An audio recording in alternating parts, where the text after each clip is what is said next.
It must have been Moonglow, way up in the blue. It must have been Moonglow that led me straight to you. Hello friends, this is Christopher davis-shannon. Have you ever been going through a chord chart and come across a chord voicing that you've never seen before and said, well, my fingers just don't go that way? And you know, in a way you're correct, but really it's more that we just haven't taught our fingers how to go in that way before. So today we're going to address a couple chord changes that might seem impossible to you and give you a method to work through them so that your fingers start doing what you want them to. Now we need to go forward with one caveat, and that's that everyone's hands are in fact different, and some of us do have hand issues that do inhibit us from playing certain chords. And if that's the case, then that's when we go out and we find substitutions, we find the easier way to do it. But I implore you, if you don't have substantial hand issues, to work with me here and see if maybe we can give you a method to work through some of these harder chord shapes that you'll come across in the course of playing. Now we're going to just be working off a couple of chord shapes from my arrangement of the great old standard Moonglow, which I'll link to here in case you want to play to it. I have both a solo version and a strumming version of this tune. It has some very unique chords in it. So let's get started. Now, right off the bat, we're presented with a very tough chord that many of you have probably never even seen before, let alone tried to play on the instrument, and that's an F7 sharp 11, which just means it's an F7th chord, which most of us know, but we're adding a B natural on the A string. So it sounds like that. Very dark, foreboding sort of chord. But for most of us, our fingers have never made this shape before. And I want you to just take a minute and think back to when you first started playing uke and when you first got to that G7th chord. And it probably seemed mighty impossible the first couple times that you played it because our hand has never made this shape before. And when we're learning a new chord, we're not actually just learning a new shape, we're learning a new series of motions.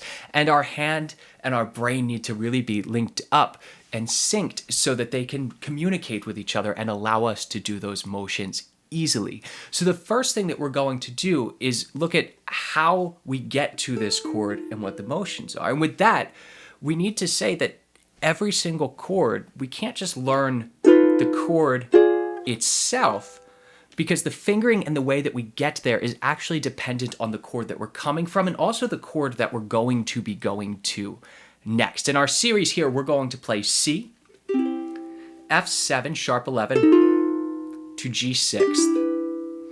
All right, so let's look at that series of motions. Now, the second chord, the one that we know is tough, is really going to influence our decisions in playing the other chords. We can all play a C major chord, but what finger do we usually play it with? And the answer is that really depends, right? It depends who you learned from, but you don't need to get married to one fingering for every chord. And in fact, you should not, or it's going to be harder to get to these tougher changes when you come across them because you've ingrained in yourself that I can only play the C major with my ring finger, or only with my pinky, or only with my second finger, when it really needs to be pliable and it depends. Now, we want to look at the similarities between these chords, and there's not a whole lot of similarities. We're coming from C major to F7 sharp 11 to G6. Now, there's no shared tones between all three of these chords. The B natural does stay in place between the F7 sharp 11 and the G6. We'll talk about that in a moment. But just because we don't have any shared tones doesn't mean that we don't have similar things between the chords. And in this case, we have a note in close proximity on the A string in each chord. So my mindset would be to go into this thinking about how can I make this distance traveled as little as possible? And for me, that means using the ring finger for the C major chord, because then I can slide it back to this B here and form the next chord around that, and then it stays in place when we get to the G6th. So when you're first looking at a chord change, look for commonalities, whether they share a note with each other, or even if they just have a way that we can lay out the chord fingering-wise that keeps one finger on the same string. Keeping a contact point on our instrument helps a whole lot as we go through chord changes. It's very hard if we're going to pick up our fingers and replace them for each and every chord that we play. We want to stay connected to the instrument as much as possible. So what we're going to do is we're going to build this F7th sharp 11 from the ground up. So we're going to go back and forth and create a little cycle here. We're just going to go between C and bits and pieces of our F7 sharp 11. I really should just come up with a better name for this chord. Let's name it Charlie. We'll name it after my cat. F7 sharp 11 is now Charlie. So we'll go from C to Charlie.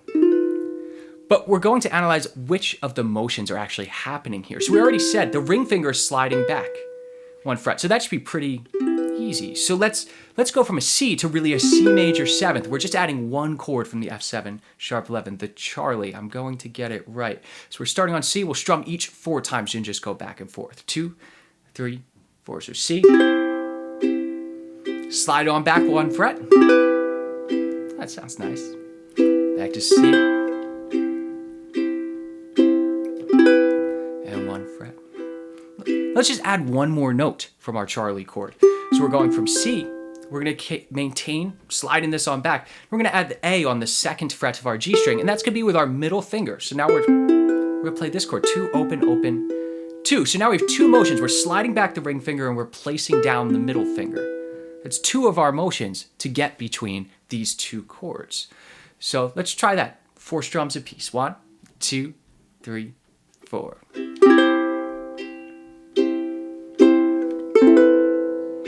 And back to C. Back to C. C. And our partial Charlie. So we've got that. Let's stay here for 1 second. Let's see, what's our next easiest to put down? Well, I always want to address the pinky last. We all hate the pinky, so we'll work that in last. So let's put the 1st finger on the 1st fret of our E string.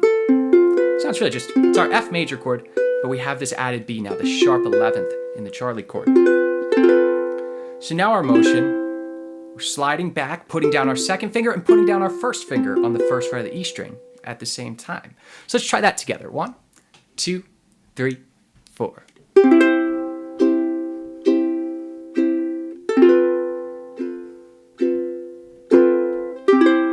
This is probably getting tougher at this point. Think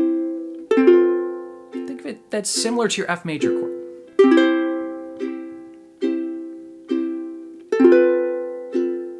Good. And until this motion is smooth, I wouldn't even bother adding in this pinky. We're not going to worry about it at all. And in fact, we're going to add in the pinky in a different way. We're going to isolate each individual motion. So we're going to strum 4 on C, 4 just sliding our ring finger down, put that middle finger down, we'll strum 4, put the 1st finger down, we'll strum 4, and then once we're all anchored and we're ready, then we're ready to put down that E flat on the 3rd fret of our C string. So let's try this exercise together, and we're just moving 1 finger at a time and really being aware of all the individual motions that are happening in this chord instead of thinking of the 2 chords as abstract objects that are just shapes on the fingerboard. We're thinking about the motions that we need to get there and training our hands to make those motions individually so that eventually we can chunk it all together and make it one big motion. So 4 strums on each one. 2, 3, 4. So C major with our ring finger. Slide the ring finger back 1 fret. Put the middle finger down. Put the 1st finger down. Put the pinky down. And now we go backwards. Lift up the pinky.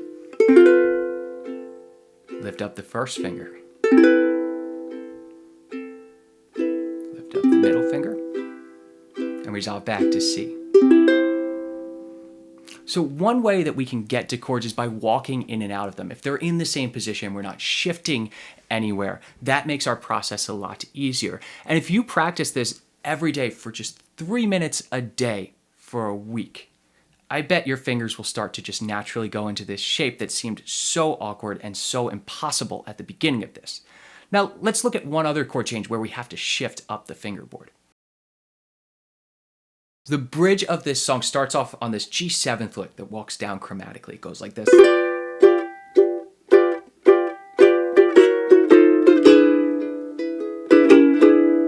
We're going to figure out how to get to this G7th, and where we're coming from is a G6th all the way down here, which you might have seen as an E minor 7th previously.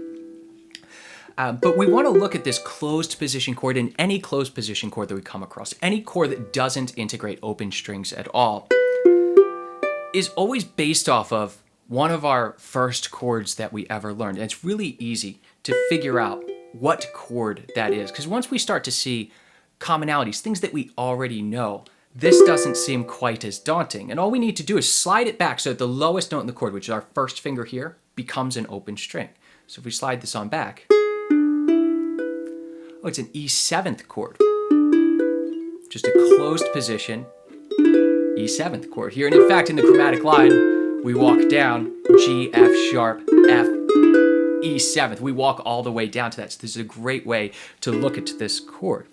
So one thing that we can do before we even tackle this chord is to practice playing our E7th chord without using this first finger. And we do this sometimes with the G7th as well, if we needed to come up here.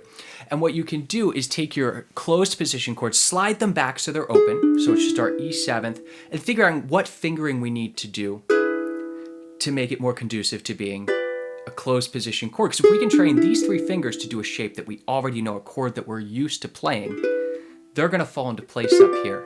And then we're really just putting in one finger. So let's take a simple little chord progression, one that I think all of us probably know. This is the chords to 5'2". So we go C, E7th, A7th, D7th, G7th, C. Now note I'm using the pinky on the C major chord now, so that I can slide back.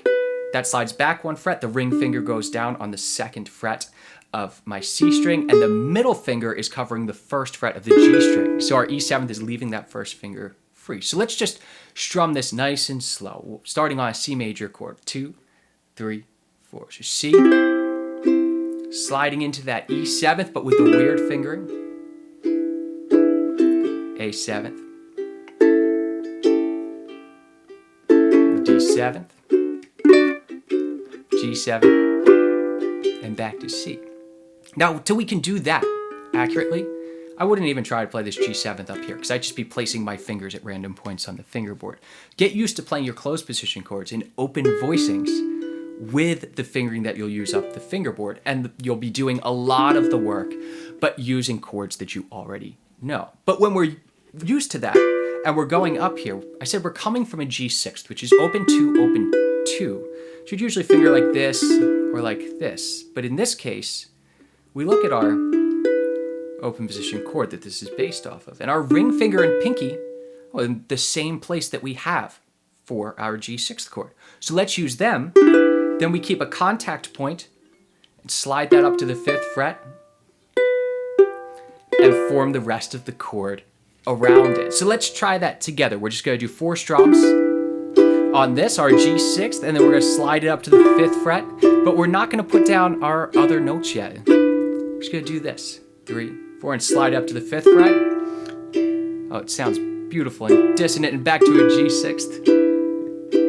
Slide it up to the 5th fret. And what we're doing here is we're getting used to our position shifts. As soon as we're sliding up the fingerboard, that's when things get really squirrely. Everything can go wrong when we slide up the fingerboard. But much like with placing our fingers in the right spot, a position shift, moving up the fingerboard, really just comes down to muscle memory. Just getting our brain to tell our fingers to do the right thing at the right time.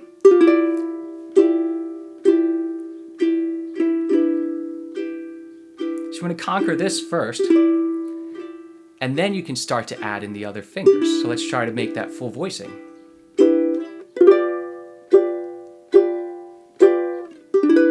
G6th. Up to G7th, we're adding the middle finger and first finger.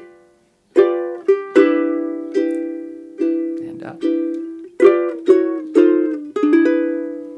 So these are just a couple ways to think about chords. Next time you come across an impossible chord, go through this method. Find where you're coming from, where you're going to work out the best fingering for the chord, and then go through the individual motions for that chord. So we're truly training our hand, not just to make a shape, but to function and get between the two chords themselves. I hope you all have enjoyed this lesson. If you'd like a PDF to go along with it, join me on Patreon or over on my website at the Tin Man's Magic Ukulele Club, where we have over 200 lessons and arrangements to dive into.